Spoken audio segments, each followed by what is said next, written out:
Now that we have these two rings and this neck deflector in place, we can now create the last sheet metal component for our spiral casing. As I mentioned before, there is not enough information on the 2D drawing to properly create the geometry. This is why we are going to have to do some design iteration.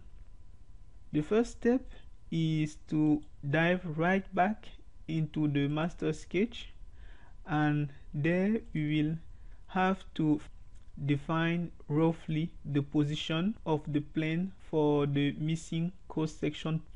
The starting idea is to have roughly the same area as this one. Also, we will want the cross section to be a little bit away from the final position, so that later we can use this cycle and the deflector geometry to trim the resulting sheet metal component to the proper size. Okay, we are going to start by making these two lines collinear. So we'll move to the relate panel and select the collinear tool. Select this first line and this one, and then press escape. Next, we will select this line, grab the endpoint and drag to increase the length of the line. And what we are going to do is connect these two lines using another line from this endpoint to this endpoint. To fully position this line, I arbitrarily decide to connect the center point of this arc to the line. And now we make sure that these two lines are equal. So an equal constraint between these two, and as you can see, the sketch is fully defined. We will then close and return to the assembly. And maybe we should hide the unnecessary components. So this one, press shift on the keyboard and select this component. Then with the control key, press down, select this one, and then right click, hide. Okay, now we will create a coordinate system for our cross section plane. So we'll move to this features tab, then in the planes panel select coordinate systems, and again we will use geometry to orient the coordinate system. So okay, and the origin will be this endpoint, and next we will define the y-axis, and we will use a plane. We will select the ZX plane, then right click to accept and make sure that the axis will be oriented this way. The next step is to create the z-axis, and this time we will use a linear element, and this element will be this line, and we make sure that we choose the right side for the coordinate systems, and we'll enter 1 as the name of the coordinate system and hit finish, then escape to close the command. As we did for the other cross-section sketches, we will use the tier of sketch tool. The coincident plane will be the YZ plane, and we will copy this sketch and then right click to accept. As you can see, the sketch is already properly defined, so right now there is no need to reposition the sketch. So what we are going to do is to copy this sketch, and maybe we should first properly rename the sketch. So I will change the name to 1, then finish. Now we can copy the sketch inside our last component, and okay, we will then select the component and edit place. Now we can create the lofted flange. First profile, right click, second profile, right click to accept, then material site, and then cancel and close and return it.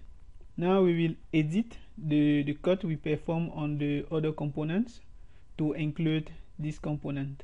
So in the assembly tree, locate this assembly driven part feature groups, then click on the plus to expand. Now select the cutout, and on the mini toolbar select edit definition.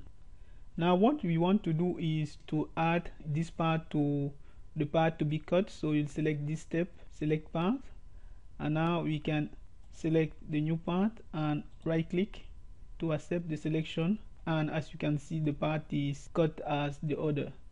Then you will hit finish, and the last thing we will do is to trim this new component using the deflector geometry.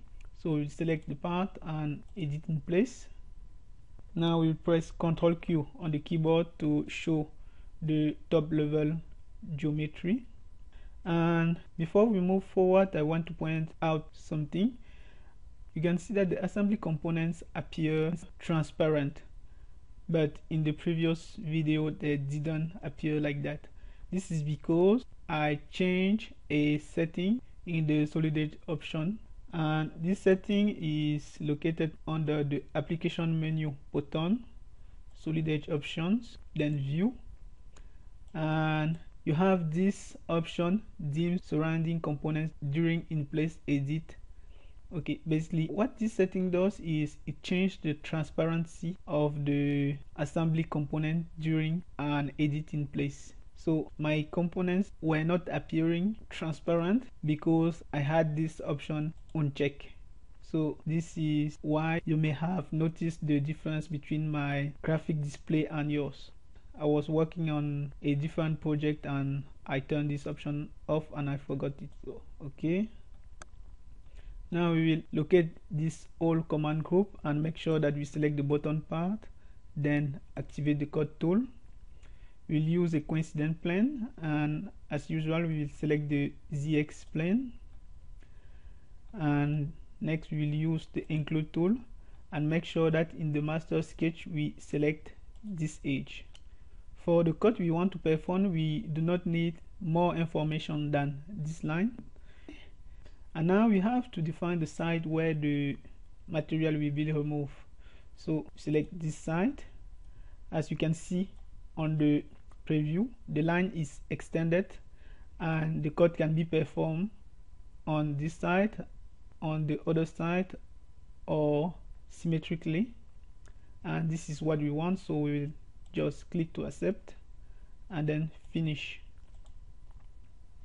Okay, as you can see, it is not necessary to have a close profile to perform a cut.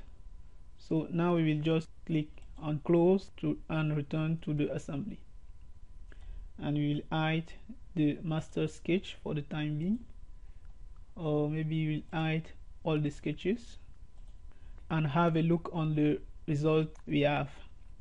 Now you can see that there is some gap between this ring and this part, and this is not good because the fluid will leak through this gap. So the idea to have the area of these two sections roughly equal is not quite working. We need to have this one slightly bigger than the first one. We will edit the master sketch in order to make the area of this cross section sketch bigger than it is right now. Okay, so again, normal to sketch plane, and now we will get rid of this equal constraint, and we will also remove this collinear constraint, and we need a way to control the size of this line.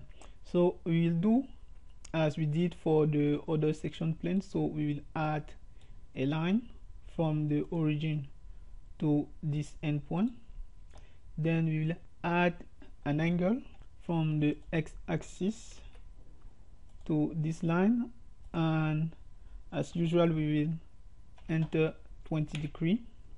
And to fully control the length of this one, what we can do is to add a linear dimension. So we will start with something like 280. Now you can see that this line is slightly bigger than this one. We close the sketch and watch the coordinate systems update, then finish. And now we have to edit this cross-section sketch to position it as it should be. So we'll select the sketch and edit profile. As you can see, there is too much geometry on the way. It is almost difficult to work. What we did when we were editing part in place was to press Ctrl Q to hide top assembly level object, but now we are in the top assembly, we cannot do the Ctrl Q. Instead, what we can do is to right click anywhere on the graphic area, then select this show hide all. Now we have this dialog box, and we can select what to show or what to hide. We will select hide all design body, so we will click on this small box to activate the option to hide all design body, and then select OK. As you can see, we can no longer see the components inside the assembly, and as we did with the other sketches, we are going to delete these two infer constraint, and we are going to hide the master sketch and this sketch 16. And the first thing we want to do is to make sure that we'll have two lines from the origin to the endpoint of the arc, and we'll make these two lines symmetric, angle between, and we will have our classic 4-degree angle. We'll then grab the cycle and move it away. Then using the connect tool, we will make sure that we select this endpoint and the center of the cycle. Now we can resize the cycle as we want. Okay, so now we will show the master sketch again, and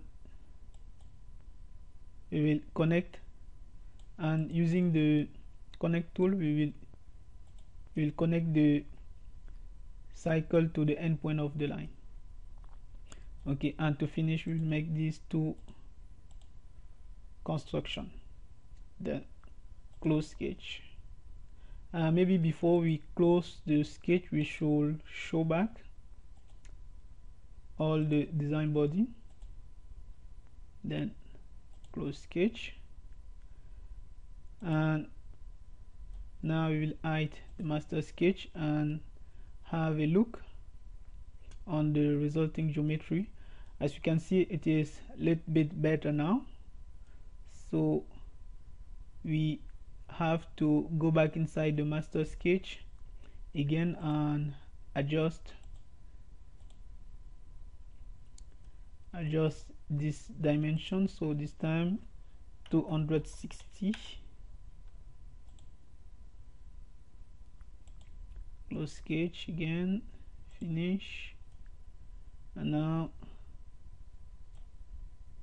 hide the master sketch, and it is getting better and better.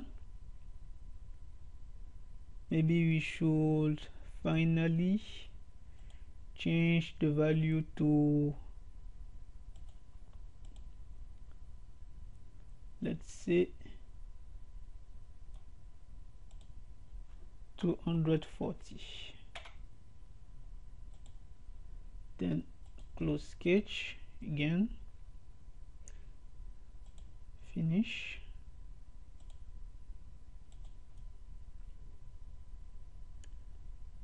and that's it. I will call it good. A good part of this component is now sitting on the ring, so I think it is good enough for this tutorial. And maybe one thing you can try if you want is to create this part in two halves, but for this tutorial this is good enough. Okay, we will show the hidden components. Oops. Show, then hide these two sketches. We don't need them anymore. Okay, before we add more components to our assembly, we have to take some time to fix some minor geometry issues in few of our components. The first components we will focus on are these components 8, 9 and 11, 12. To understand the nature of the issue, we have to pay attention on how the light is scattered on the model. As you can see, the light is smoothly scattered until part 8, 9, where there is an abrupt change, and the same goes for this part 11, 12. From the left view, you can see that the outline of this part is curved in comparison with other components. Those are clear indications of issues with our components. Let's open this component to have a close look. We will go back in the history before this cutout, and to do that you have to right click on the feature you want to go to and select go to. The part will be displayed as it was before we add this cutout. As you can see, it is like when the lofted flange is created, a connection is forced between a point somewhere in this area from the sketch 1 to a point somewhere on this area in sketch 2, and this is causing the issue we have.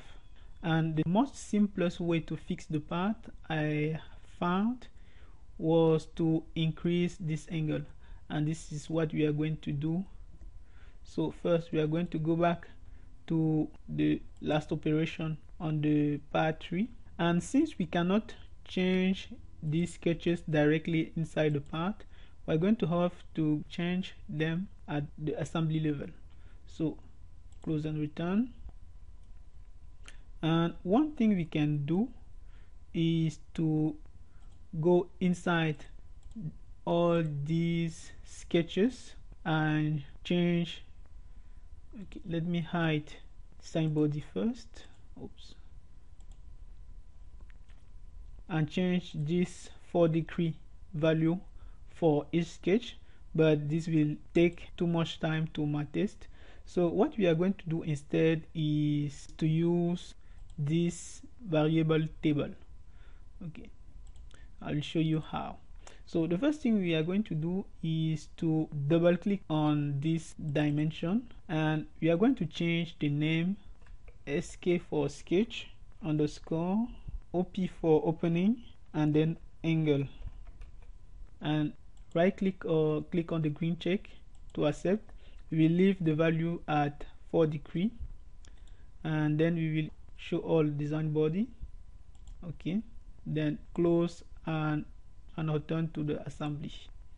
Okay, now we are going to move to this tools tab and select variables. Inside this variables table, you have all the dimension and parameters created inside each component. We are going to look for the angle we renamed earlier. So this is it, SK opening angle. As you can see, it is highlighted on the screen, and here we can change the value, let's say 15°, and you can see the sketch is updated, angle is changed to 15°. Now you know that all the angle for the other sketches are 4°. So what we are going to do is to copy this variable, and we will paste it in this formula field. It is the exact same technique we used when we were building the master sketch and we make the 192 cycles equal diameter. So we select this one, right click, copy, and we just have to paste, and everywhere we have 4°, 4 degrees, paste, paste,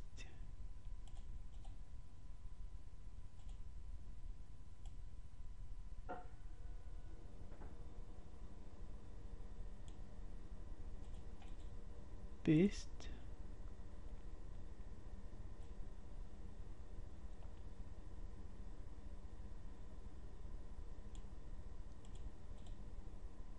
paste,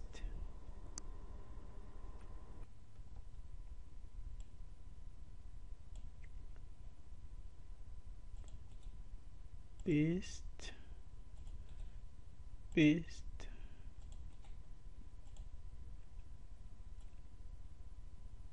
and make sure we didn't miss one.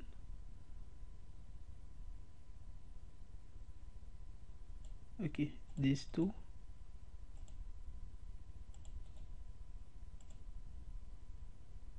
This one too.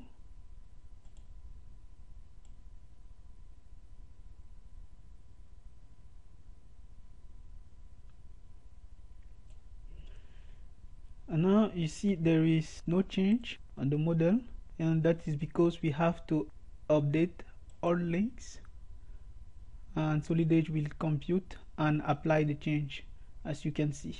Now the geometry is much cleaner than it was previously, as you can see, and the issue is therefore fixed. We can now close the variable table, and that's it. The second issue we want to address is on this area. There is an interference between this part and the deflector. We can check for interference using this tool, check interference, inside the inspect tab. So we select check interference. On this mini toolbar we have this first button, which is the option button. And the first set of options is to check select set 1 against select set 2 or all other parts in the assembly part currently shown and itself. So we will keep select set 2. Then we have the output option. So generate a report. I don't want to see that, so I will check show interfering volume. So we will show them. You can also save as a part, and then you can decide what to do for part with no interference. So you have the option to hide part not in select set 1 and 2. We want this option to be checked, and we will make sure that these two options are unchecked and this last one is checked. So okay, now we have to define the select set 1. So it will be the deflector. Right click to accept and define the select set 2, which is this component. Right click to accept, and as you can see, highlighted is the interference volume. So you just escape and go back to the assembly.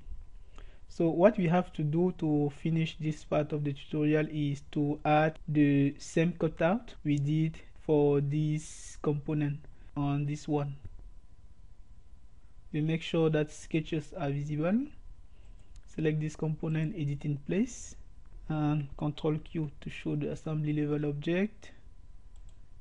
Cut tool from coincident plane with the include tool. Include, make sure we select the line from the master sketch, and then we close the sketch. Make sure we are going to cut on this side, and the extent will be symmetric and true all. Then finish, cancel, Ctrl Q, and now we can see the finished geometry. I don't know how realistic is this, but this is how the model should be to be interference free. Okay, before we leave these components, what we have to do and what we should have done for the other components is make sure that the geometry we have here is suitable for manufacturing. Because it is a sheet metal component, the geometry will be cut from a flat stock sheet metal, then roll to form the final part. This is why we need to make sure that we can produce a flat pattern from this model. And to do that, we are going to move to the Tools tab, then select Flat Pattern. We can define the treatment option for the flat pattern. In this case, we don't have to change nothing, so we just keep the default value. We have to select a face to be oriented upward in the flat. We select this outer face, and now we have to select an edge to define the x-axis. It will be this edge, and as you can see, the operation is unsuccessful. Okay, so we just escape, and the reason the operation failed is because solid edge is not liking this cutout. So if we go back to this first one and try to generate the flat pattern again, so we select this face and this edge, you can see that the flat pattern is created. Now we can enter to finish. To go back to the model, you just have to select order and the model goes to his original shape. So this is why I told you earlier that I wasn't sure how realistic this cutout was, and maybe in the real world it is a post operation, so the part is formed, then it is grinded to this shape. Okay, we are going to go ahead and generate the flat pattern for the other components. Normally for this one we should not have any issue, so we select this face and this edge. As you can see, the flat pattern is generated with no issue. So right click to accept, then back to the original shape. For the second part also flatten, then this face, this edge, as you can see, no problem. Again, the third one, flatten this face, this edge, and again no problem. Right click to accept, go back, and we're going to do that for the remaining components, and we will be back when we will be done. Okay, this will conclude this part 8 of the tutorial, and in the next part we are going to add components on the outlet side of our spiral casing. Hope to see you then, and thanks for watching.